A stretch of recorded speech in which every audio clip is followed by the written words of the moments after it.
I want you to take a moment and imagine a world without Tetris.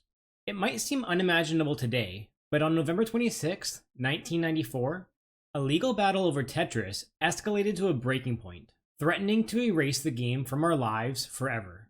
How did one of the world's most beloved games almost vanish? Stick around because this is an interesting story about one determined creator.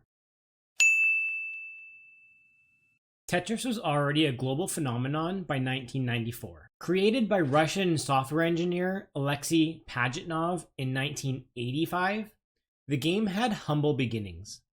It started as a passion project in a Soviet computer lab and quickly captured the imagination of players. By the early 90s, Tetris had been synonymous with gaming itself, especially after becoming the flagship title for the Nintendo Game Boy.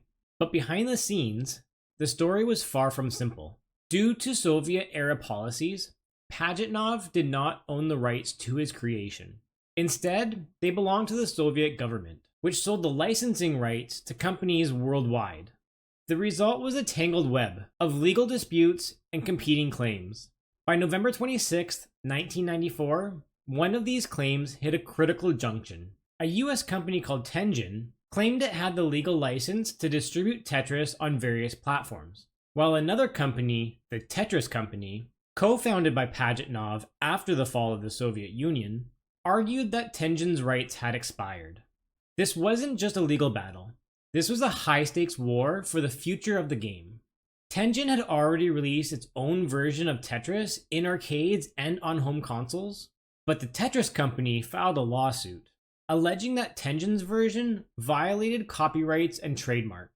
November 26, 1994 became a key date in the case.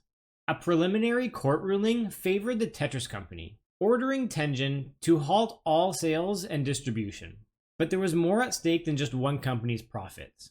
The rule set a precedent for intellectual property rights in gaming, a rapidly growing industry at the time. While this legal battle might sound niche, it had far-reaching implications. Imagine if Tetris had been caught in an endless cycle of legal limbo. Without clear ownership, developers might have hesitated to innovate or port the game to new platforms. The gaming landscape we know today could look very different. The decision also marked a turning point for Alexey Pajitnov. For the first time, he began to see the potential of reclaiming what was rightfully his. A few years later, Pajitnov officially established the Tetris Company, ensuring the game's legacy would remain intact. This event occurred exactly 30 years ago today, November 26, 1994. Let me know your thoughts about this legal battle in the comments below. And don't forget to like and subscribe for fascinating moments from 30 years ago.